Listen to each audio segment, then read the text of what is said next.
What's up, folks? So I have officially transitioned my work to Boston. I know Mushi and I were doing some marriage episodes with a book from Dr. John Goffman. We did finish reading the book, but we didn't really have time to finish all the chapters on our channel. And since obviously life goes on, work goes on, I think the most appropriate thing is probably to stop our marriage talk for now and perhaps refocus on that in the future if we had the opportunity to. Since transitioning to Boston over the past few weeks, it's been a pretty significant adjustment of life in general. Mushi and the kids are obviously not right next to me. In terms of work, it's a different environment and a different electronic medical record system. So there's a lot of adjustments. Fortunately, my colleagues have all been very supportive, helpful, and encouraging. So things have been okay over the past few weeks. Just I haven't had a lot of chance to do any videos. So here we go. We're continuing on. You know, ever since I knew I was going to transition my work to Boston, I have been talking to folks about what to do after coming to Boston, at least for most of the time. With a lot of encouragement and support from both family and friends, I've decided to focus on my future video clips on helping folks to better understand being a doctor. And that includes the daily lives, the activities, the pros and cons, the nuts and bolts of being a doctor, or how to be one. Howdy folks, this is Dr. Bao. You might recognize me as Pushy from Pushy Mushi, yeah! But I have officially transformed into Dr. Bao. Here, we will be going over life as a doctor and answering questions on being a doctor or how to be one. Because my schedule is actually fairly hectic, and because I need to multitask to a certain degree, most of my video clips will be while I'm doing something else, such as walking, exercising, taking a break from work, driving, or while I'm on the toilet. Seriously. The goal of this channel is to make it useful for those of you who might be interested in learning more about a doctor's life. You could be a student, a resident, a fellow, an attending, a parent, or someone who simply loves to information overload yourself. One thing I would like to emphasize is that although I do work and am affiliated with some hospitals and med school, what I say does not represent the opinion of any entity except myself. Please like or dislike, hopefully not dislike, subscribe, comment, share, and press that bell icon. Great. So, today, we're gonna be talking about the 4 types of people whom I would recommend reconsidering about going to med school or becoming a doctor. Let's go! The first type of people whom I would recommend reconsidering about going to med school or becoming a doctor is folks who are doing this for something or someone else other than for his or her own passion. You know, we've all heard people saying, I want to be a doctor because I want to be rich. The truth is, being rich is a very subjective feeling in my opinion. There are objective measures, but most of the time we want to be rich because we want to be rich. So it's a fairly subjective feeling. And honestly, I don't know a whole lot of docs, if any, who think he or she is rich because of medicine. I really don't. So if you're not doing this for your passion, I don't know if this is really the right fit for you. Alternatively, we've all heard people saying that, you know, I'm going into med school because my parents want me to become a doctor. This is a stereotypically and probably to a certain degree more true phenomenon in the Asian communities. But at the end of the day, if you are not doing this for yourself and you're doing this for your parents, I think this is going to be a miserable path. I don't think this is the right thing for you, honestly. And so if you are going into medicine for something else or someone else other than for your own passion, I strongly recommend you to reconsider about going to med school. The second type of people whom I would recommend reconsidering about going to med school or becoming a doctor is folks who cannot tolerate delayed gratification or making sacrifices. I think this second category applies not only to the individual who wants to go to med school or become a doctor, but also his or her significant others and his or her families. We all know that med school is a very long journey. and you don't become a doctor the next day. You don't become a doctor the next year. You don't become a doctor in a few years. Assuming you're going through the traditional path, you have to go through 4 years of college, another 4 years of med school, and you can call yourself a doctor. But we all know that's not a real doctor because you still have to go through years of residency and possibly fellowship before you become an attending physician. Residencies can range anywhere from 3 to 7 years or even more depending on what exactly you want to do. Plus fellowship training, which is for subspecialists. So it's a long journey before you can really go out there, you know, calling yourself an attending physician. So you're going to be in training for a long time.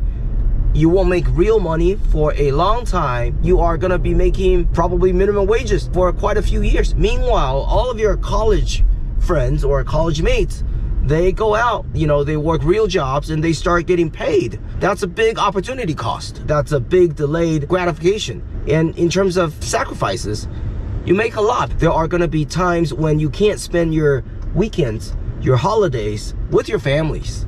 And, you know, you're going to have to spend your time in the hospital doing night shifts, doing calls. The other thing is one has to think about when to start a family. I think that's a real sacrifice to a certain extent. So for folks who cannot tolerate delayed gratification and making sacrifices, I strongly encourage you to reconsider about going to med school or becoming a doctor. The third type of people whom I would recommend reconsidering or maybe staying away from med school or becoming a doctor is folks who have consistently scored low on their MCAT exams and or consistently have had low GPAs. I think passion is one thing, but the reality is that this world does have cutoffs for a lot of things, med school being one of them.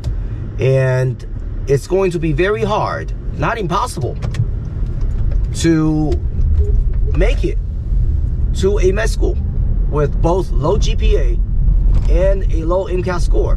More importantly, it's gonna be hard to do well. And that's not saying that you won't be a good doctor, but it's going to be very hard to survive medical school, as the MCAT is actually a pretty good predictive factor of how well one is gonna do through med school.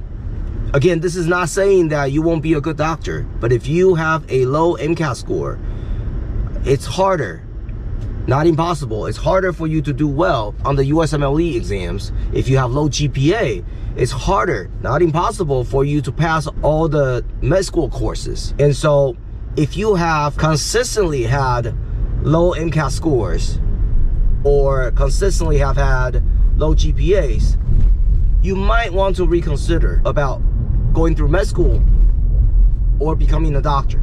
The fourth type of people whom I would recommend reconsidering about going to med school or becoming a doctor is folks who cannot follow orders.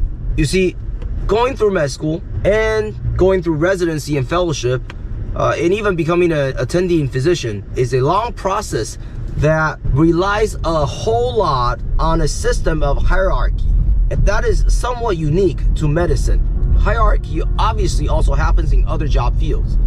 In medicine, say, for example, when you are a resident physician and your attending physician asks you to do something, and say you don't agree with what your attending physician says, you have to follow that order, because at the end of the day, it's your attending physician who is putting his or her signature on the patient's chart and who is going to be ultimately responsible, not you, for that particular patient, at least for the time being. There are going to be rules that you have to comply, whether you agree or not. For example, duty hour regulation that you might agree with or you might not. And that's completely fine. Whether you agree with duty hour regulation or not, you have to comply with it. And these are just very few examples that one has to follow particular orders and specific orders in becoming a doctor or going through medicine.